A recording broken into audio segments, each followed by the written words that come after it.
Gregor John Mendel है, G J. Mendel, who is called as the father of genetics. उन्होंने main काम genetics में किया है। तो पूरा का पूरा अगर हमें जेनेटिक्स को स्टडी करना है तो उसको हम 3 पार्ट में डिवाइड कर देते हैं। एक तो वो काम जो मेंडल से पहले हुआ, यानी कि pre Mendelian work, then the Mendel's work that is called as Mendelism, and then the work which is done after the Mendel, post Mendelian। इसमें हमें कुछ जो भी ऑब्जेक्शन, जो भी मेन एक्सपेरिमेंट्स हैं जो मेंडल से कुछ अलग हैं, जिनके रिजल्ट्स वो हम उसमें इंक्लूड करते हैं। तो टोटल जो हमारा हेरिडिटी है complete,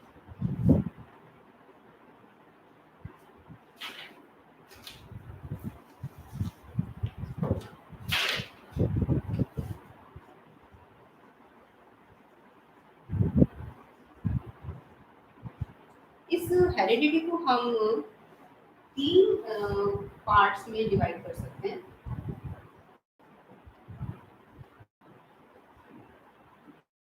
pre Mendelian work,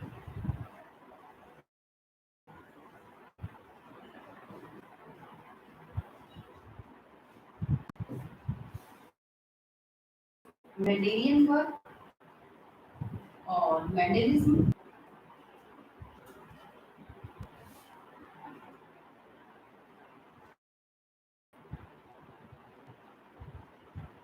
Then the third one is post Mendelian work. Post Mendelian work, ये 3 पार्ट्स में हम डिवाइड करके हम इस पूरे के पूरे प्रोसेस को, इस पूरे हेरिडिटी का जो हमारा वर्क है उसको हम स्टडी कर सकते हैं। तो सबसे पहली चीज आती है हमारा pre Mendelian work. Pre Mendelian theories या अर्ली थ्योरीज भी हम इसके लिए वर्ड यूज कर देते हैं, अर्ली थ्योरीज और प्री मेंडेलियन थ्योरीज। तो जो हमारी प्री मेंडेलियन थ्योरीज हैं, जो मेंडल से पहले का वर्क है, उस टाइम पर एज इट इज कोई क्रोमोसोम्स फाइंड आउट नहीं हुए थे, किसी भी टाइप का हमें गैमीट्स का आइडेंटिफिकेशन नहीं था। तो कुछ जनरल ऑब्जर्वेशंस थी जिनके बेसिस पर डिफरेंट साइंटिस्ट ने कुछ स्पेसिफिक थ्योरीज दी हैं। एक थ्योरी अपनी जनरल है, इसका डिटेल ये एज इट इज हमारे पास एनसीईआरटी में नहीं है, प्री मेंडेलियन व मेंडल से मिलेगा आपको। तो ये कुछ जनरल थ्योरी है कि उनको स्टडी करके फर्दर मेंडल ने अपना काम कैसे स्टार्ट किया। एक थ्योरी हमारे पास इसमें आती है, that is called as fluid theory. Fluid theory, this theory given by Aristotle।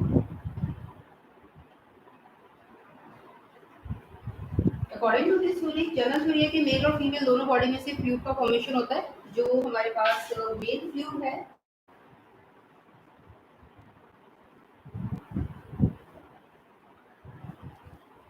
that is the semen, and according to Aristotle this semen is a pure fluid. This is a completely pure fluid, and the female fluid, that is the menstrual fluid,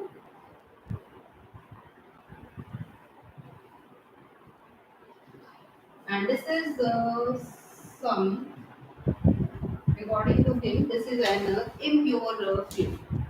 तो according to this theory जो हमें Aristotle ने दी कि during the coitus ये दोनों fluids हमारे mix होते हैं, and after the mixing it results in the formation of new individual.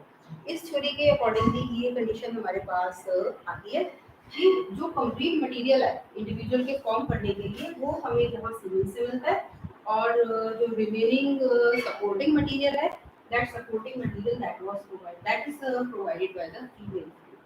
कोई as it is scientific base हम ये कहें कि गैमेट का फॉर्मेशन है, फर्टिलाइजेशन है, फ्यूजन है, ऐसे हमारे पास कोई टर्म्स नहीं है।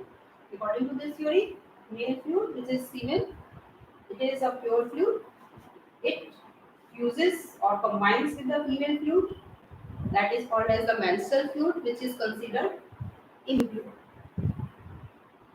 Both the fluids they combine and result in the formation of a new individual। This is according to this theory। Aristotle ने जो हमें ये थ्योरी दी थी, this is the fluid theory। Starting first हमारे पास ये थ्योरी आती है। Another theory is pre-formation theories.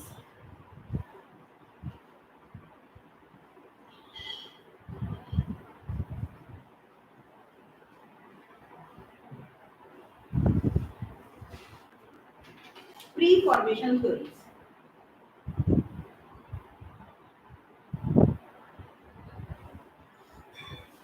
Theories word हमने यहाँ इसलिए यूज किया क्योंकि बहुत सारे अलग अलग साइंटिस्ट हैं जिन्होंने ये थ्योरी को सपोर्ट किया है. फर्स्ट इसमें एक आता है that is A V Leeuwenhoek.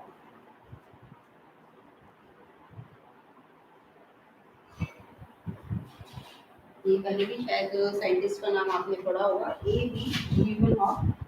Leeuwenhoek ने microscope first fluid microscope form किया था और he was the first scientist जिन्होंने जो सिंपल सेल्स हैं, फर्स्ट जो सेल है माइक्रोस्कोप के नीचे आइडेंटिफाई किया था. And he was the first scientist जिन्होंने माइक्रोस्कोप के नीचे स्पर्म को भी आइडेंटिफाई किया.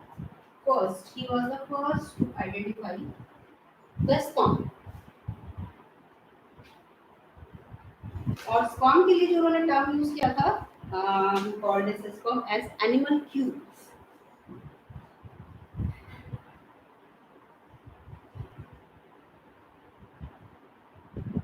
Animal cube.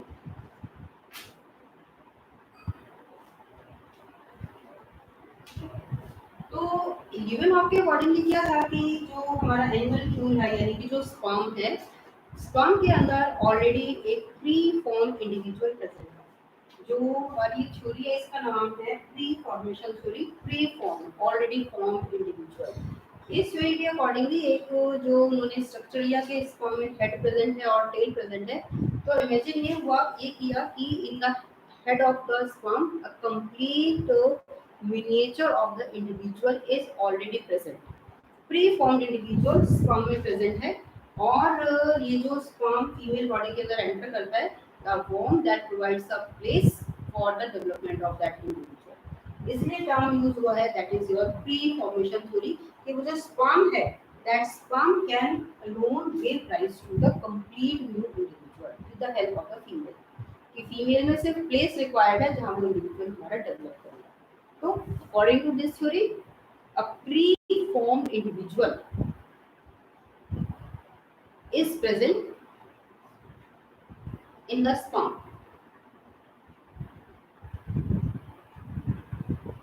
इसके बाद ल्यूवेनहॉफ ने जब ये थ्योरी दिया preformed theory, preformation theory, बहुत सारे साइंटिस्ट ने इस थ्योरी को सपोर्ट किया. तो उसमें से कुछ साइंटिस्ट ऐसे थे जिन्होंने ये कंसीडर किया कि स्पर्म में एक प्री फॉर्म्ड इंडिविजुअल हमारा प्रेजेंट है.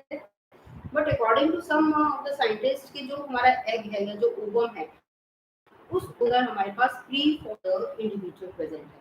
दो अलग अलग ग्रुप्स बन गए, एक ओवा कंसिडरेशन का और एक हमारा स्पर्म कंसिडरेशन के लिए. तो उनके अकॉर्डिंगली दो जो थे वो हो गए स्पर्मिस्ट के और ओविस्ट के. स्पर्मिस्ट और एक ग्रुप बन गया ओविस्ट.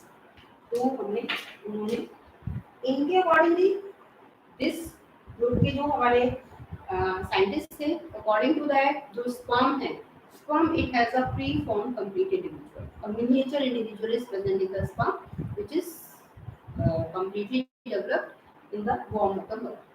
और जो ovis थे, according to ovis, a complete pre-formed individual is present inside the ova और sperm के help से वो complete individual में हमारा develop. This is the second pre-formation theory. ये जो हमारी theory है वो एक second theory है आपकी है.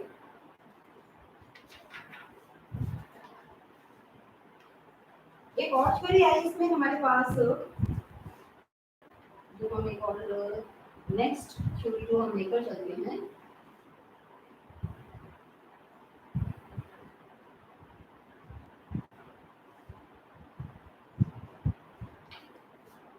that theory is pangenesis theory. Theory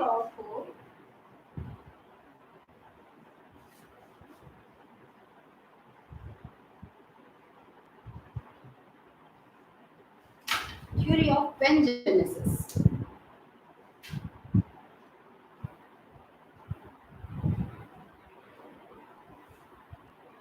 ये जो pangenesis theory है, this theory was given by Charles Darwin.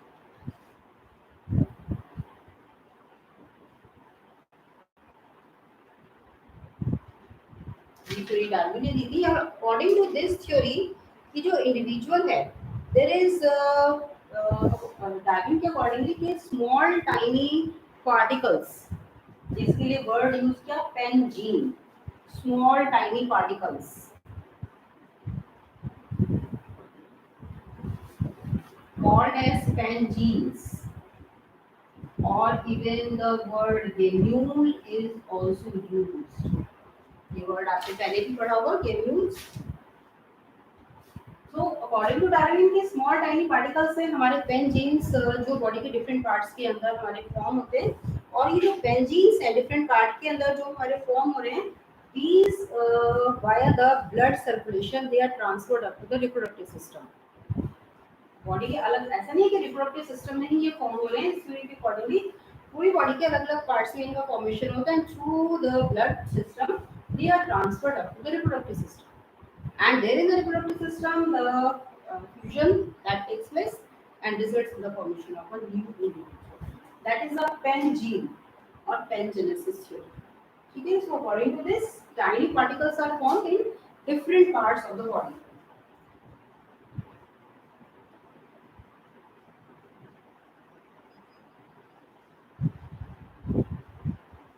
And from that they are transferred up to the reproductive organs.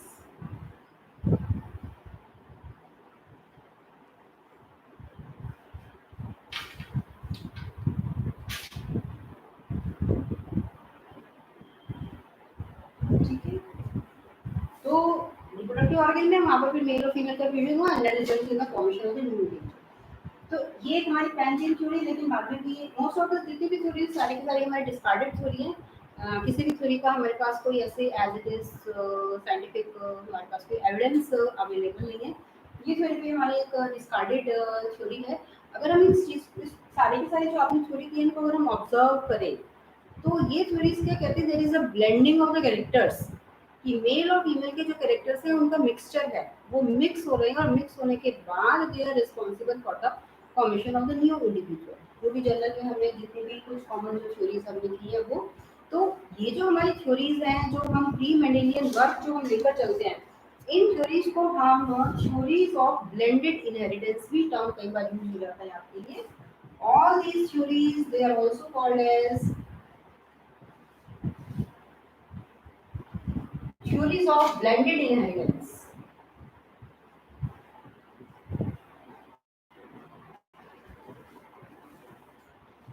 इसमें आपने की है theories of blended inheritance,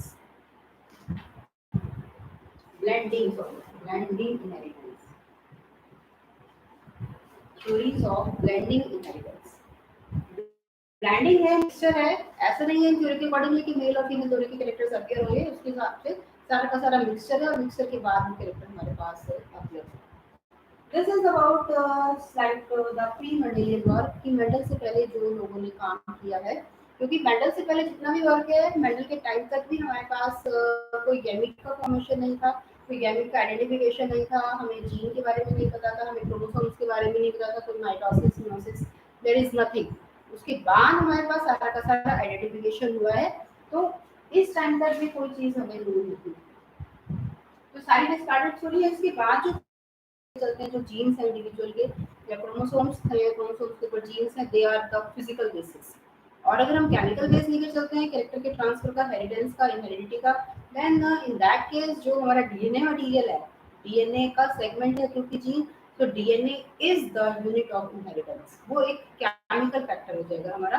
अगर केमिकल पूछते हैं देन इट इज डीएनए जो कैरेक्टर के ट्रांसफर के लिए रिस्पांसिबल है. और अगर हम फिजिकल बेस लेके चलते हैं then that is your the chromosome, या फिर अगर हमारे पास जीन आता है ऑप्शन में तो that it is the gene जो हम इस ट्रांसफर के लिए कैरेक्टर के रिस्पांसिबिलिटी लेके चलते हैं. ठीक है, तो ये हमारा फर्स्ट पार्ट था, that is the pre Mendelian work. Now second thing is the Mendelian work, जो इम्पोर्टेंट है, जो मेनली हमें यहाँ इस चैप्टर में पढ़ना है, मेंडलिज्म और मेंडेलियन वर्क.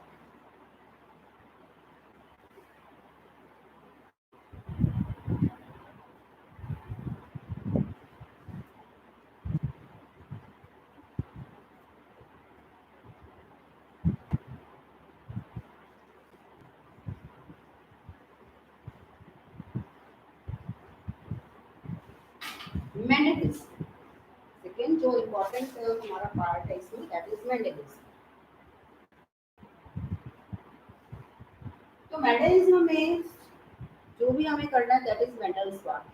तो सबसे पहले थोड़ा सा जो हमारे पास आता है it is about the Mendel कि मेंडल था कौन, उसकी हिस्ट्री क्या है। Few lines about the Mendel. Mendel का जो फुल नेम है, पूरा नाम है, it is your Gregor John Mendel.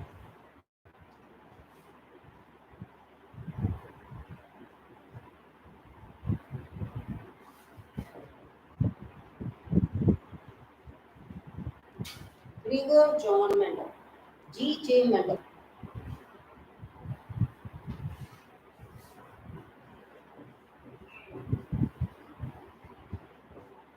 1822 to 1884, 22 में birth and 84 is the death.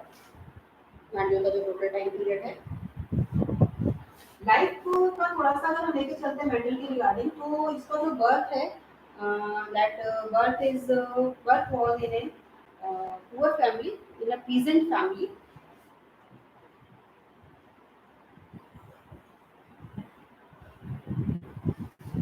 Austria में हुआ था बर्थ, और Australia it is in Austria. Poor peasant family में हुआ था, and because of that in the early age Mandel he became monk.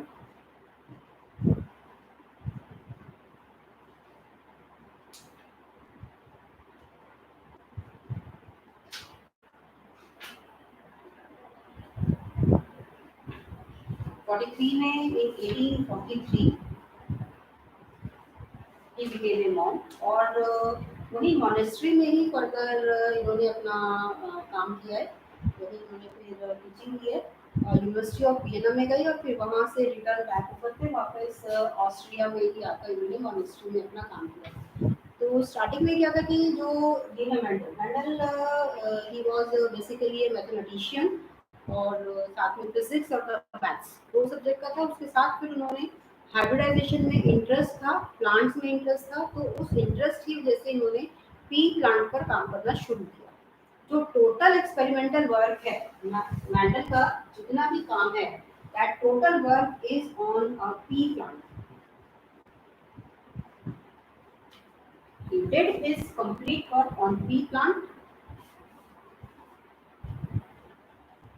Pisum sativum। Scientific name अगर हम इसका लेते हैं,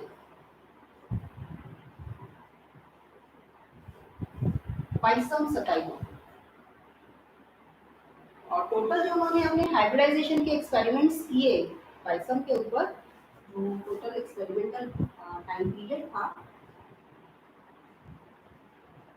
experiments were conducted from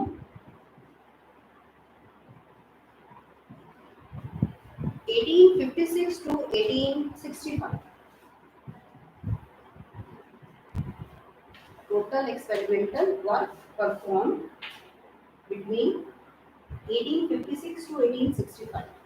total complete 10 years उन्होंने अपना एक्सपेरिमेंटल वर्क कंडक्ट किया ऑन दिस पी प्लांट। ये जो एक्चुअल में पाइसम सताइवम है, this is the garden pea. ये हमारा जो हम खाते हैं एडिबल वाला वो नहीं है, ये common name, this is the garden pea.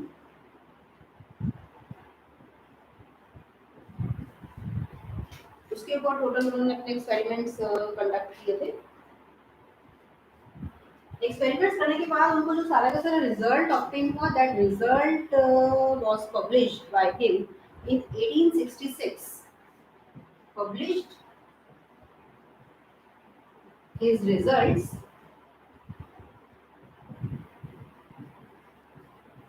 in 1866 in a local paper।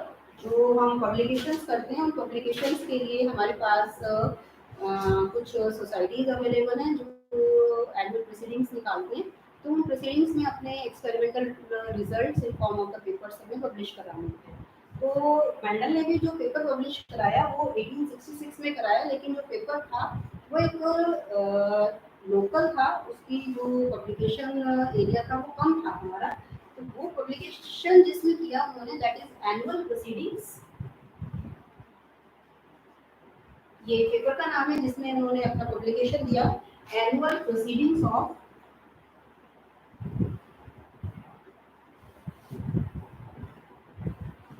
Natural history society of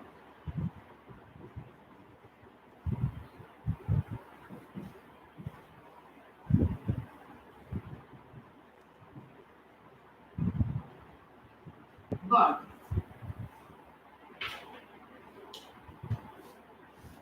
ये पूरा का पूरा हमारा उस पब्लिकेशन जिस पेपर में उन्होंने दिया, जिसके अंदर पब्लिकेशन हुआ, ये उसका नाम है annual proceedings of the natural history society of world.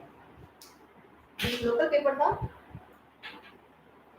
लेकिन पब्लिकेशन, हालांकि मैंडल ने जो काम किया वो एक बाद में उसका रिकॉग्निशन हुआ है। जिस टाइम मैंडल ने अपना काम किया उस टाइम उनके वर्क को किसी ने भी रिकॉग्नाइज नहीं किया था। देयर आर सम रीजंस कि जो मैंडल ने इतना अच्छा काम किया, on the basis of which अब हम इस टाइम पर मैंडल को बोलते हैं, is called as the father of genetics.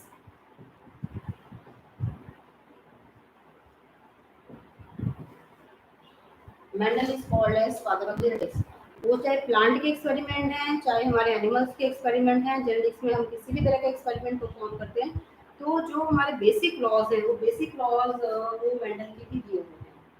Because of that he is considered as the father of genetics. लेकिन जिस टाइम उन्होंने अपने एक्सपेरिमेंट्स परफॉर्म किए, अपने रिजल्ट्स पब्लिश कराए, उस टाइम पर किसी ने भी उनके रिजल्ट्स को रिकॉग्नाइज नहीं किया। देयर आर सम रीजंस कि मैंडल का वर्क जो था वो क्यों रिकमेंड नहीं हुआ। Reasons for this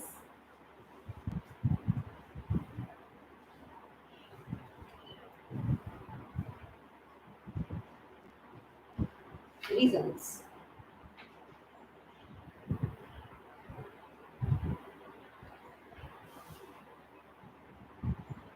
पहला का जो रीजन था, उसका जो काम था, Mendel he was the first scientist. मैंने स्टार्टिंग में कहा कि basically he was a mathematician, mathematics का था। तो मैंडल ने फर्स्ट टाइम साइंस में मींस बायोलॉजी के अंदर first time he use the mathematics. Mendel से पहले के जितने भी साइंटिस्ट हैं उनमें से कभी भी किसी साइंटिस्ट ने बायो के अंदर मैथ्स को यूज नहीं किया था। मैंडल ने अपने एक्सपेरिमेंट्स के अंदर प्रोबेबिलिटी स्टैटिस्टिक्स को इंक्लूड किया है। तो सबसे पहली रीजन तो यही हुआ कि जो मैंडल का काम था, this work is ahead of the time, बहुत आगे का था।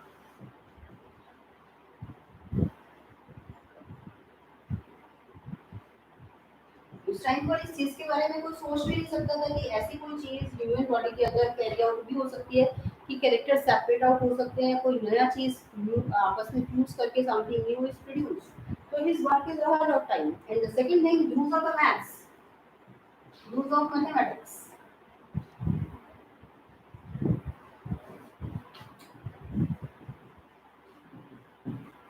In biology. जो प्रोबेबिलिटी और स्टैटिस्टिक्स उन्होंने यूज किया, वो उस टाइम कोई इस चीज को सोच ही नहीं सकता था। जो उनकी मैथमेटिकल अप्रोच थी, वो mathematical approach. And the third thing, the most important thing, जिस टाइम पर मेंडल का वर्क आया उस टाइम पर जो मेन साइंटिस्ट बायो में थे वो थे चार्ल्स डार्विन। और उसी टाइम पर हमारी थ्योरी आई थी इवोल्यूशन की थ्योरी। तो जो चार्ल्स डार्विन और मेंडल, एक नया साइंटिस्ट और एक बहुत पुराना रिनाउंड साइंटिस्ट, दो चीजें इकट्ठी एक टाइम पर आई, तो जो मेन चार्ल्स डार्विन की थ्योरी थी इवोल्यूशन की, वो ज़्यादा एक्सेप्टेबल हुई। और इनका जो वर्क था, वो इनका वर्क कहीं पर भी रिकॉग्निशन में नहीं आया। This is the third reason कि जो मेंडल था, कि जो साइंटिस्ट थे, उन साइंटिस्ट के minds they are already preoccupied by the work of the Darwin. Minds of scientists were preoccupied by work of Darwin। और चौथी चीज ये हो गई, अभी मैंने आपको कहा कि उन्होंने जो अपना वर्क पब्लिश किया था, वो उनका पब्लिकेशन एक लोकल पेपर में था। किसी नेशनल पेपर में रिकॉग्निशन, नेशनल पेपर अगर आप लेंगे या इंटरनेशनल पेपर अगर आप लेंगे, तो उसमें जो सर्कुलेशन एरिया है वो हमारा इंक्रीज हो जाता है, काफी लोगों तक वो चीज़ आपकी ट्रांसफर होकर जाती है। लेकिन अगर एरिया हमारे पास कम है, एक लोकल एरिया, तो कुछ ही लोगों ने उस चीज़ को बड़ा रिकॉग्नाइज नहीं किया। तो जो मेंडल का वर्क था, उसका publication area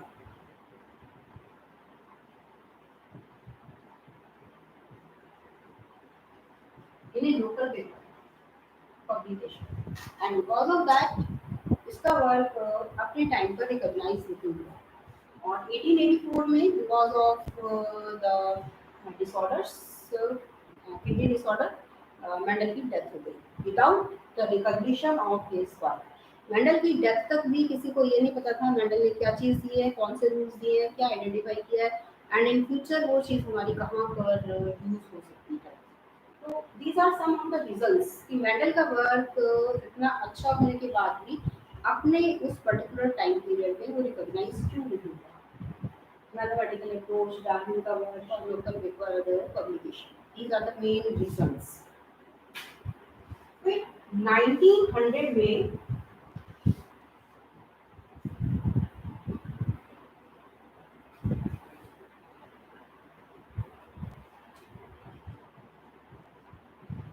in 1900 three different scientists from three different countries,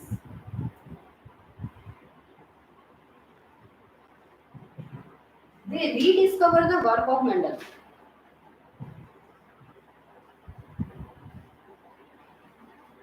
Rediscover the work of Mendel. वो तीनों साइंटिस्ट कौन थे हमारे जिन्होंने इनको डिस्कवर किया?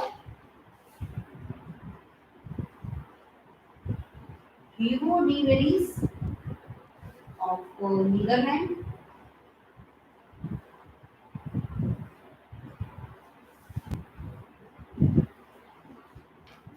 Karl Correns of Germany,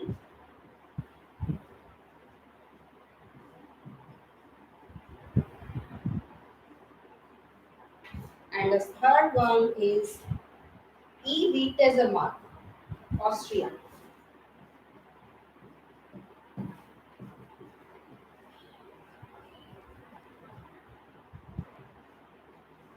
E. V.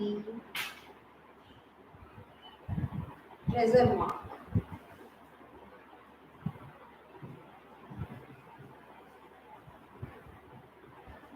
of Austria. उनकी अपनी कंट्री का था ये साइंटिस्ट। तो ये तीन अलग अलग कंट्री के साइंटिस्ट ने मेडल के वर्क को रीडिस्कवर किया, और these three scientists they dedicated the complete work to the medal। और इन्हीं की रीडिस्कवरी के बाद मेंडल के वर्क का पता चला, and after that he was considered as the father of genetics. उनके जो एक्सपेरिमेंट्स हैं, कि बाकी साइंटिस्ट ने एनिमल्स पे भी इन एक्सपेरिमेंट्स को कंडक्ट किया, उनके लॉज को फॉलो अप किया, तो ये भी पता चला कि प्लांट्स में तो ये रूल्स हमारे अप्लाई होते होते हैं, इसके साथ साथ अगर हम एनिमल्स को लेके चलते हैं तो एनिमल्स में भी हम उन्हीं रूल्स को फिर से, सेम रूल्स को हम एनिमल्स पे भी अप्लाई कर सकते हैं। तो 1900 में रीडिस्कवर किया, और 1901 में ह्यूगो डी वेरिस ने मेंडल के वर्क को फिर रीपब्लिश कराया। इन 1901 मेंडल्स वर्क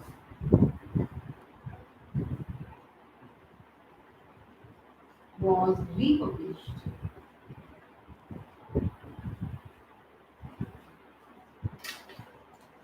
ठीक है, ये तीन साइंटिस्ट के नाम आपको याद करना पड़ेंगे, ये तीनों इम्पोर्टेंट है, ये ईयर भी इम्पोर्टेंट है।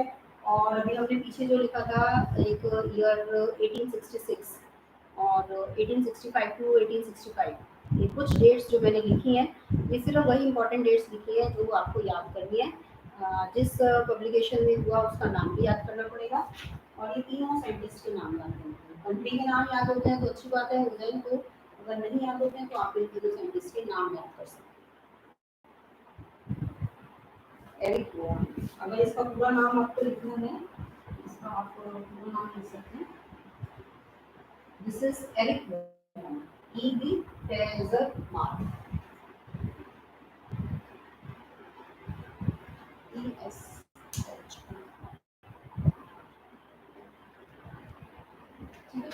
So this is about the Mendel, कि मेंडल कौन था, कहाँ व्यक्ति काम किया उन्होंने, और उन्होंने वर्क किस टाइप से उनका पब्लिकेशन है। अब इसमें जो सबसे इम्पोर्टेंट चीज़ है वो हमें अब जो मेन सारा का सारा करना है वो मेंटल का वर्क करना है। तो फर्स्ट इसमें जो बात आती है वो है हमारा अबाउट द प्लांट, कि मेंडल ने जो प्लांट यूज़ किया था पी प्लांट, उस पी प्लांट को भी उन्होंने क्यों यूज़ किया और कौन से डिफरेंट कैरेक्टर्स थे जिन कैरेक्टर्स के ऊपर मेंडल ने एक्सपेरिमेंट किया। ठीक है, तो मेंडल एक्सपेरिमेंट्स के अंदर हम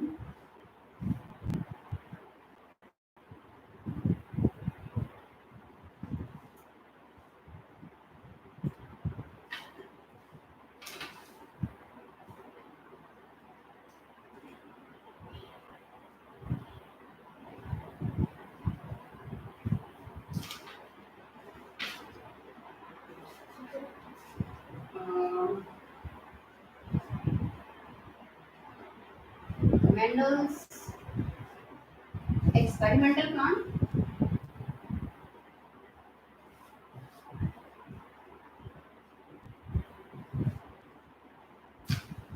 अभी मैंने आपको नाम बताया इट इज स्पाइसम सताइमा।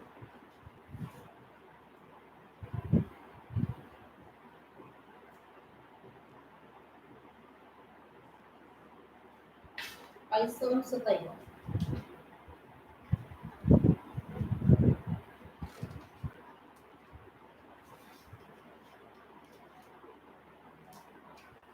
ठीक है। तो अब इससे पहली बात आती है कि मेंडल ने जो एक्सपेरिमेंटल प्लांट ये लिया, इस एक्सपेरिमेंटल प्लांट को लेने का कोई रीजन, क्यों उन्होंने सिर्फ एक किसी प्लांट को यूज किया, बाकी किसी प्लांट को भी तो वो यूज कर सकते थे। तो उसमें कुछ इंपॉर्टेंट कैरेक्टरिस्टिक्स हैं कि why Mendel use this pea as an experimental plant. सबसे पहली बात तो ये आती है कि जो हमारा पी प्लांट है, this P plant is an annual plant with short life cycle. Annual plant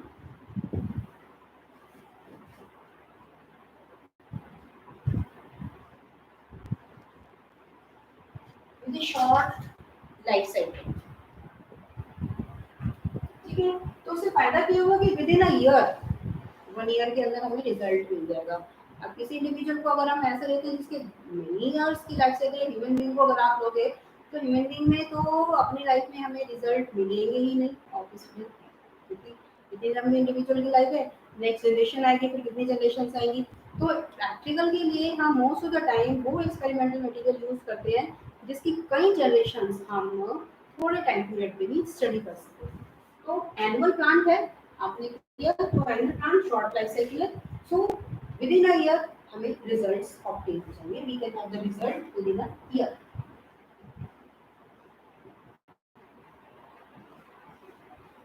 एक रीजन तो हमारे पास ये हो गया इसका। दूसरी बात क्या है कि जो हमारा पी प्लांट है, this P plant, this is a bisexual plant.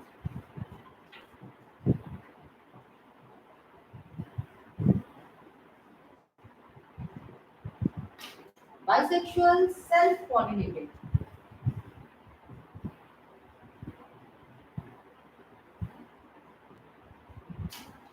Self pollinated ये प्लांट है हमारा। अब इसमें दोनों कंडीशंस हमारे लिए पॉसिबल है।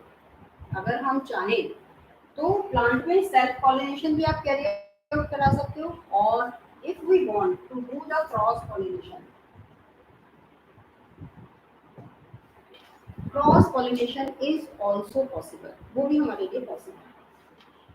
वो कैसे पॉसिबल है कि अभी लास्ट पीछे चैप्टर में हमने किया था इमैस्कुलेशन, आउटब्रीडिंग प्रोसेस, जो हमारे पास प्रोसेसेस हैं, उसमें हमने किया था कि अगर हमें कहीं पर क्रॉस पॉलिनेशन कराना है तो क्रॉस पॉलिनेशन कराने के लिए पहले आप उसको इमैस्कुलेट कर दो, इमैस्कुलेट करके बैगिंग कर दो,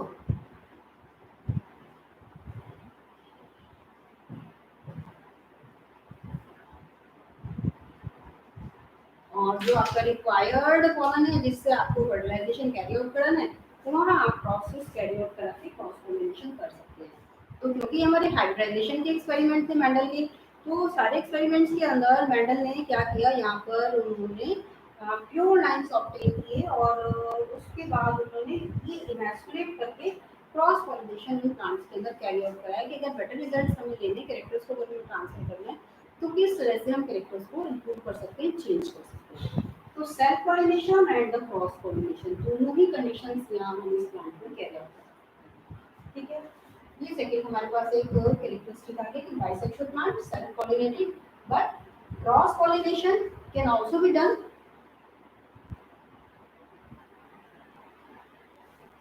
by emasculation and webbing.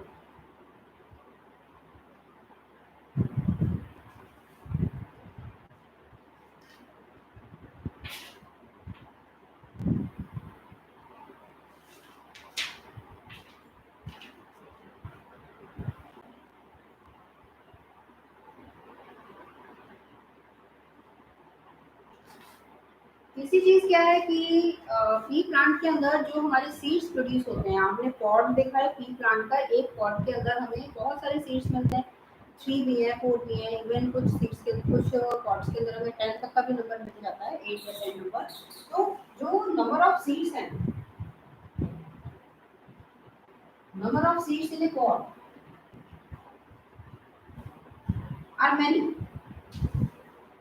तो correct conclusion can be drawn.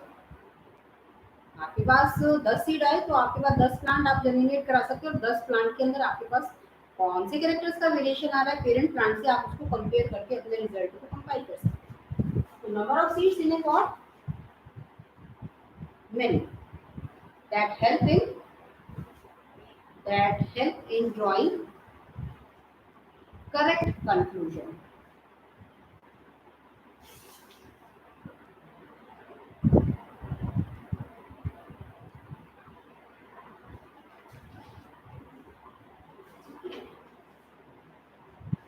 Fourth thing है पी प्लांट जो उन्होंने यूज किया, फोर्थ कंडीशन इज दैट कि जो पी प्लांट है हमारा कोई बहुत बड़ा ऐसा कॉम्प्लिकेटेड सा प्लांट नहीं है, सिंपल प्लांट है, उसके लिए कोई स्पेशल कंडीशंस रिक्वायर्ड नहीं है, सिंपली उस प्लांट को हैंडल करना हमारे लिए बहुत इजी है।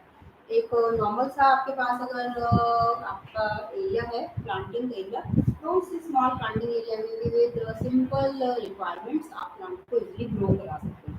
तो handling of the plant is very easy.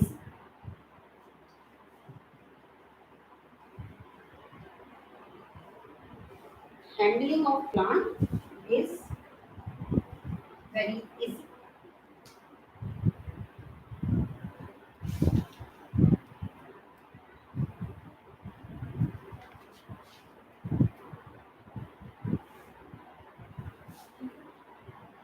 अब एक चीज आगे हमने कहा कि ये हमारा एक सेल्फ पॉलिनेटेड प्लांट है, तो मेंडल ने मोस्टली जो अपना एक्सपेरिमेंट किए हैं वो सारे के सारे प्योर प्लांट पर किए हैं। कल मैंने आपको बताया था कि जो हम पेरेंट प्लांट लेके चलते हैं, that parent plant is a pure plant. Pure plant means to say कि अगर हम प्लांट की सेल्फिंग करते हैं, सेल्फ पॉलिनेशन अगर आप उस प्लांट में कराएंगे किसी पर्टिकुलर कैरेक्टर को लेके, तो रिजल्ट में जो हमें ऑफस्प्रिंग मिलेगा वो ऑफस्प्रिंग एग्जैक्टली बिल्कुल पेरेंट जैसे ही कैरेक्टर वाला मिलेगा, उसमें कहीं कोई हमें चेंज नहीं मिलेगा। That means the pure plant. तो जो मेंडल है, मेंडल ने जितने भी प्रैक्टिकल जो भी एक्सपेरिमेंट्स किए हैं उसके लिए प्योर लाइन प्लांट्स यूज किए हैं। Mendel use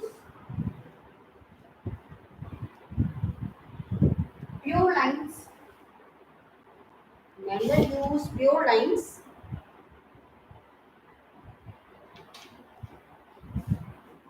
for his experiments.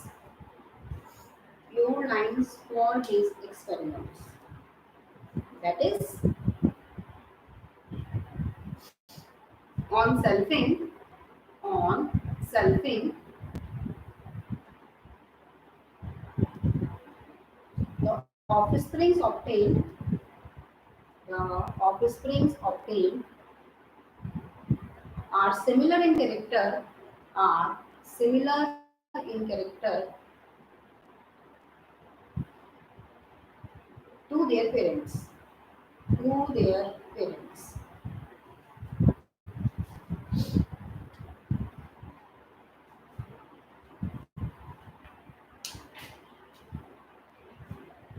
और जो सबसे इम्पोर्टेंट इसका फीचर है पी प्लांट का, मेंडल ने जो अपने एक्सपेरिमेंट किए थे उसके लिए उन्होंने 7 कैरेक्टर्स यूज किए थे।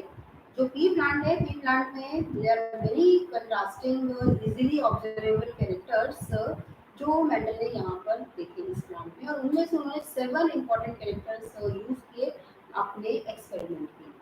तो इम्पोर्टेंट थिंग इज दैट कि this P plant it has many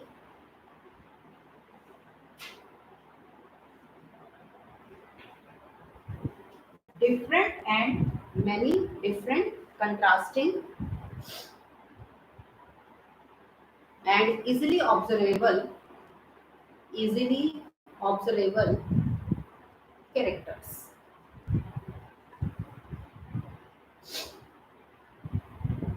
और इसमें मैंडल ने यूज किया, Mendel use 7 contrasting pairs of characters, 7 characters Mendel ने यूज किए, 7 कंट्रास्टिंग कैरेक्टर्स पी प्लांट में जो मैंडल ने यूज किया।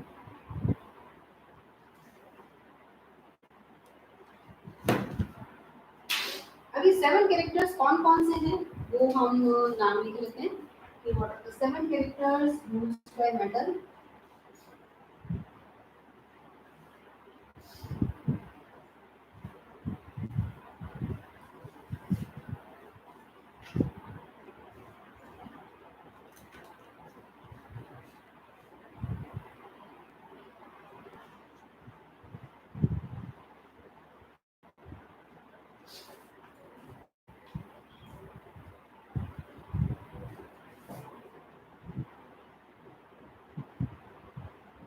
Character, dominant trait,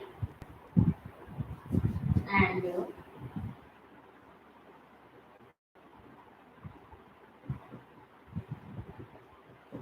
recessive trait। ये तो कैरेक्टर है, ये उसका दो हमने फॉर्म्स की थी, एलील टर्म हमने कल किया था, तो वो दो कौन कौन से एलील्स हैं उस एक वन सिंगल कैरेक्टर के। तो सबसे पहले आता है इसमें हमारे पास that is your seed shape.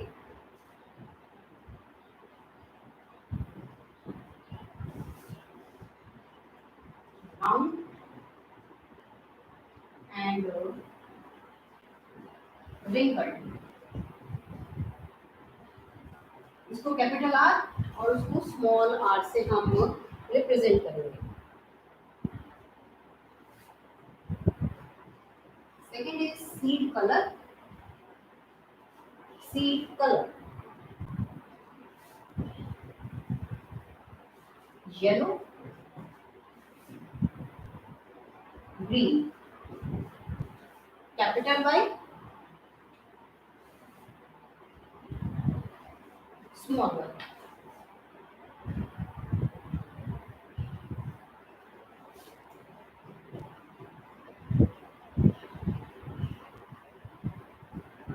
Third character is flower colour,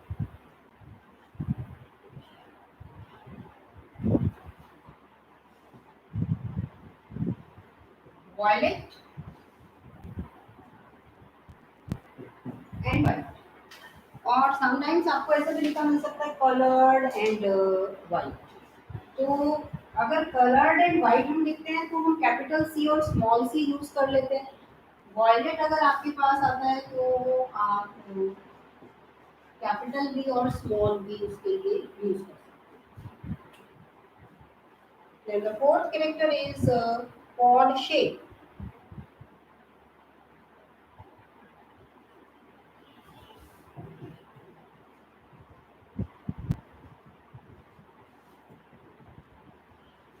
full भी लिख सकते हैं और इन्फ्लेटेड वर्ड हम यूज कर सकते हैं, inflated,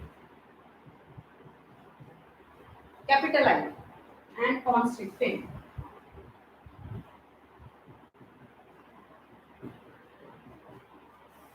constricted,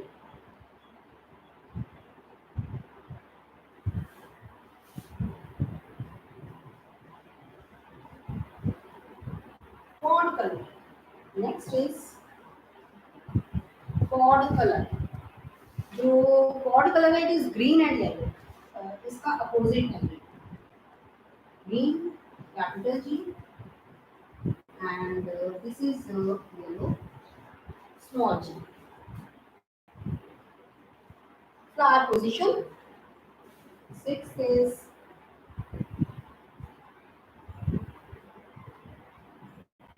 flower position,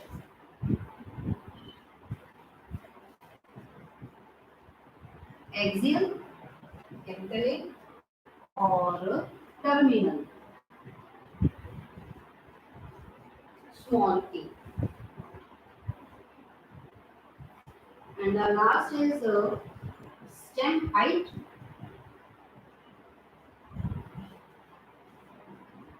tall and broad. Capital T, small t. ये हमारे 7 पेयर ऑफ कंट्रास्टिंग ट्रेड्स हैं जो अपने एक्सपेरिमेंट के लिए मेंडल ने यूज किए थे। Most of the time Mendel ने तो सभी पे एक्सपेरिमेंट किया था, सभी के बाद उन्होंने अपने रिजल्ट दिए थे। मोस्टली हम जो कैरेक्टर्स यूज करते हैं, जो हमारे पास न्यूमेरिकल्स आते हैं, उसमें ये राउंड है, येलो है और ये जो टॉल प्लांट है, ये हमारे मोस्टली यूज होते हैं कैरेक्टर्स। तो कौन सा कैपिटल है, कौन सा डोमिनेंट कैरेक्टर है, या तो ये आपको साथ के साथ होना चाहिए कि 7 कौन से कैरेक्टर्स हैं, उनमें डोमिनेंट ट्रेट हमारा कौन सा है और उसमें हमारा रिसेसिव ट्रेट कौन सा है। These are the 7 contrasting traits जो मेंडल ने अपने लिए यूज किए थे। तो ये हमारे मेन रीजंस हैं। मेंडल ने जो एक्सपेरिमेंट के लिए प्लांट यूज किया, उन प्लांट में से दिस इज सबसे इम्पोर्टेंट रीजन तो यही रहा उसमें कि आराम से उन्हें 7 कंट्रास्टिंग कैरेक्टर्स अवेलेबल। ठीक है, दिस इज